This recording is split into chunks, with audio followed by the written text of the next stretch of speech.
దక్షిణ భారతదేశంలో ప్రసిద్ధి చెందిన శైవ క్షేత్రాలలో చేజర్ల కపోతేశ్వర స్వామి ఆలయం ఒకటి. గుంటూరు జిల్లా నకరికల్ మండలంలో నరసరావుపేటకు సుమారు 30 కిలోమీటర్ల దూరంలో ఉన్న చిన్న గ్రామం ఇది. ఇది తొలుత బౌద్ధ మతానికి, అనంతర కాలంలో శైవ మతానికి ఆలంబనమైన ప్రాచీన ఆలయంగా పరిశోధకులు భావిస్తున్నారు.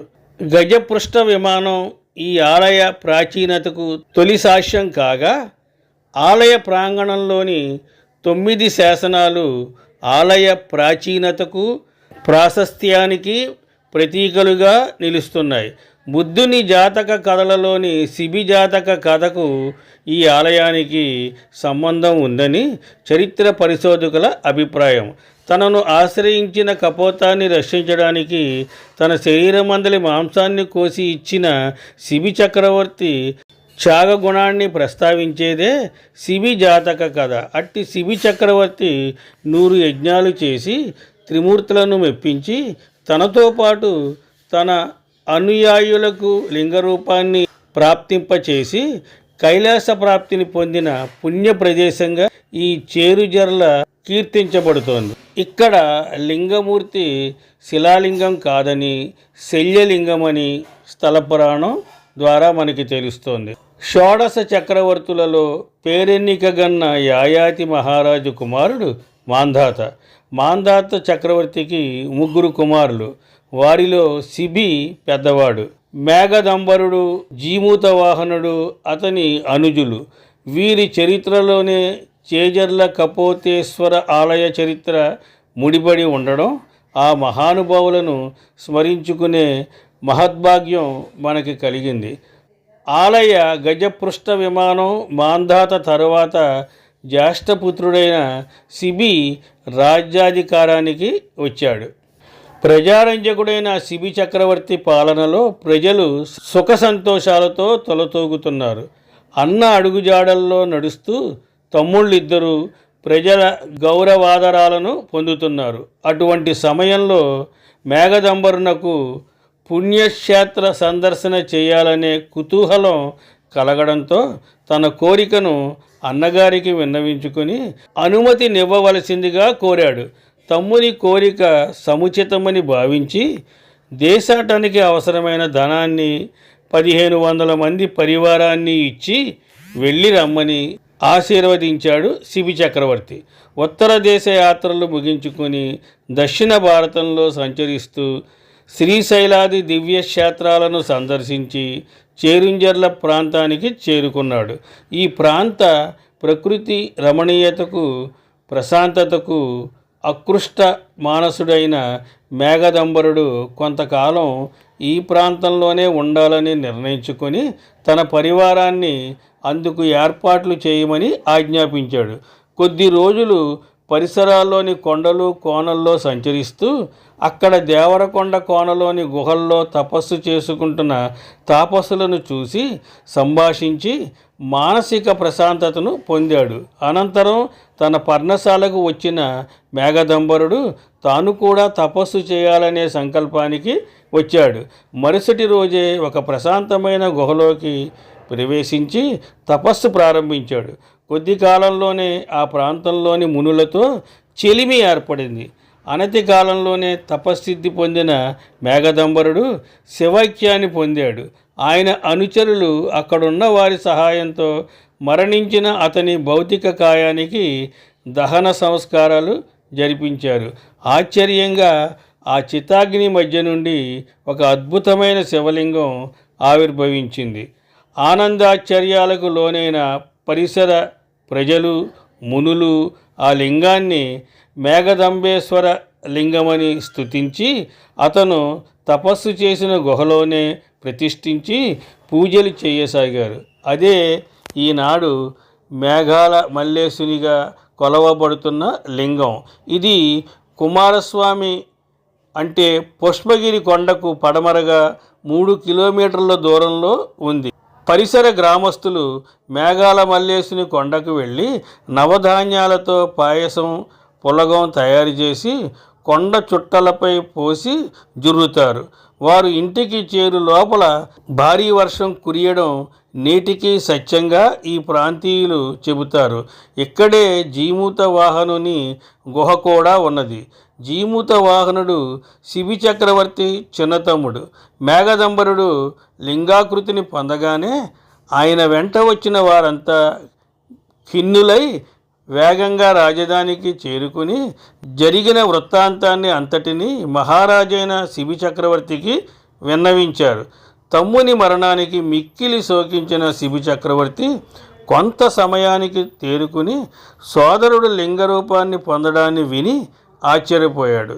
చిన్న తమ్ముడైన జీమూత వాహనుని పిలిచి చేరుంజర్ల వెళ్ళి జరిగిన వృత్తాంతాన్ని సమగ్రంగా తెలుసుకొని రమ్మని పంపించాడు. జీమూత వాహనుడు పరివారంతో బయలుదేరి వేగంగా చేరుంజర్ల చేరుకున్నాడు. అక్కడి మునివరులు చూపించగా అన్నయ్య అయిన మేఘదంబరుడు తపస్సు చేసుకున్న గుహను, పూజలు అందుకుంటున్న మేఘదంబర లింగాన్ని చూశాడు. అన్న అదృష్టానికి ఎంతో మురిసిపోయాడు. స్థల ప్రభావమో లేక పూర్వజన్మ పుణ్యఫలమో కానీ జీమూత వాహనునికి కూడా ఆ ప్రదేశంలోనే తపస్సు చేయాలని సంకల్పం కలిగింది. తపస్సు ప్రారంభించిన అనతి కాలంలోనే జీమూత వాహనుడు సిద్ధి పొందాడు. తోటి తాపస్సులు పరివారము అంత్యక్రియలు నిర్వహించారు. చితాగ్నిలో నుండి అద్భుతలింగం ప్రత్యక్షమైంది. ఆశ్చర్యపోయిన అక్కడి వారు జీమూత వాహనుడు తపస్సు చేసిన గుహలోనే ఆ లింగాన్ని ప్రతిష్ఠ చేసి పూజించసాగారు. శిబి చక్రవర్తి చేరుంజర్ల పరిసర ప్రశాంత ప్రకృతికి ఆకర్షించబడి అక్కడే కొంతకాలం ఉండాలని నిర్ణయించుకున్నాడు. ఆ పరిసర ప్రాంతాల్లో ఏవో దివ్యశక్తులు ఉన్నాయని, తన తమ్ముళ్ళిద్దరూ లింగరూపులుగా మారిన ఈ క్షేత్రంలోనే తాను 100 యజ్ఞాలు చేయాలని నిర్ణయించుకున్నాడు. 99 యజ్ఞాలను నిర్విఘ్నంగా పూర్తి చేసి 100వ యజ్ఞాన్ని ప్రారంభించిన శిబి చక్రవర్తిని చూసి భయపడిన దేవేంద్రుడు దిక్పాలకులతో కలిసి త్రిమూర్తులను శరణు వేడాడు. త్రిమూర్తులు శిబి చక్రవర్తి తపశ్శక్తిని పరీక్షించదలచారు. త్రిమూర్తులు భూలోకానికి వచ్చి విడిది చేసిన ప్రదేశమే విప్పర్ల గ్రామంగా పిలువబడుతోంది. బ్రహ్మ బాణంగా, మహావిష్ణువు పావురంగా, మహేశ్వరుడు కిరాతకుడిగా రూపుదాల్చారు. త్రిమూర్తులు తమ రూపాలను మార్చుకున్న ప్రదేశం రూపెనగుంటగాను, త్రిమూర్తులు శిబి చక్రవర్తిని క్రీగంట చూసిన ప్రదేశాన్ని కండ్లగుంట గ్రామంగాను పిలువబడుతున్నాయని పరిసర ప్రాంతవాసుల కథనం. వేట నుండి తప్పించుకొని పారిపోతున్న పావురాయిని బాణంతో కొట్టాడు మాయా కిరాతకుడు. కాలు విరిగిన కపోతం ప్రాణభీతితో పరిగెత్తి శిబి చక్రవర్తి వద్దకు వచ్చింది. శిబి మాయా కిరాతకులకు వాదోపవాదాలు జరిగాయి. శరణాగత రక్షణ రాజధర్మం కాబట్టి ఈ కపోతాన్ని రక్షిస్తాను. నీ ఆకలి తీరడానికి ఈ పావురమెత్తు మాంసాన్ని ఆ శరీరం నుండి కోసి నీకు ఇస్తానని శిబి చక్రవర్తి చేసిన ప్రతిపాదనను మాయా కిరాతకుడు అంగీకరించాడు. రాజసేవకుడు త్రాసుని సిద్ధం చేయగా ఒకవైపు పావురాన్ని ఉంచి రెండవ వైపు తన శరీర మాంసాన్ని చొరకత్తితో కోసి ఉంచసాగాడు. 2 తొడల కండల కన్నా పావురమే బరువుగా ఉంది. రాజాజ్ఞ మీరని ఒక సేవకుడు శిబి ఆజ్ఞతో కాళ్ళు చేతులు నరికి త్రాసులో ఉంచాడు. అక్కడ చేరిన అశేష జనవాహిని ఈ దృశ్యాన్ని చూసి ఆహాకారాలు చేశారు. అప్పటికీ పావురమే బరువుగా ఉండడంతో మహారాజు నిర్వికారమైన చిరునవ్వుతో తన శిరస్సును ఖండించి త్రాసులో ఉంచవలసిందిగా తన సేవకునికి ఆజ్ఞాపించాడు. రాజసేవకుడు ప్రభువు శిరస్సును ఖండించి త్రాసులో ఉంచాడు. అప్పుడు కపోతంతో సమానంగా త్రాసు తూగింది. దానితో భక్తుని ఎడల భగవంతుని శోధన ముగిసింది. శంఖచక్రధారి అయి శ్రీ మహావిష్ణువు, త్రిశూలధారి అయి ముసిముసి నవ్వులతో శంకరుడు, బాణరూపాన్ని వీడి చతుర్ముఖుడు ప్రత్యక్షమయ్యారు. దేవతలు పుష్పవృష్టి కురిపించారు. తనకు తన సమస్త పరివారానికి ఋత్వికులకు కైలాస ప్రాప్తిని కోరాడు శిబి చక్రవర్తి. తదాస్తు అని ఆశీర్వదించారు త్రిమూర్తులు. కరచరాణాజ్య వయవములు లేని శిబి మొండానికి దేవతలందరూ ఆకాశగంగా జలంతో అభిషేకం చేశారు. ఆ అభిషేక జలమే ఓంకార నదిగా ఓగేరుగా చేరుంజర్లలో ప్రవహిస్తోంది. ఆంధ్ర మహాభారతంలోని అరణ్య పర్వంలో కూడా ఈ కథ కనిపిస్తోంది.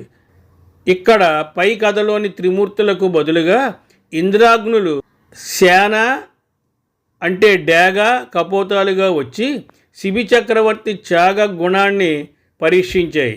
ఈ కథలో తన శరీర భాగాలు తూకానికి చాలకపోవడంతో శిబి చక్రవర్తి తనకు తానుగా త్రాసులో కూర్చుని తన దానశీలతను చాటాడు.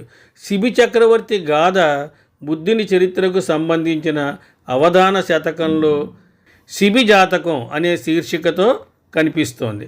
కపోతేశ్వర స్వామి లింగం స్వయంభువుగా చతురస్రాకారపు వేదికపై దర్శనమిస్తుంది.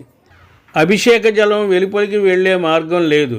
ఈ లింగం గుండ్రంగా కాకుండా కరచరణములు శిరస్సు లేని మనిషి మొండెము వలె పలకగా ఉంటుంది. ఈ లింగాకృతి చుట్టూ మాంసము తీసి ఇచ్చినట్లు గుంటలు ఉంటాయి.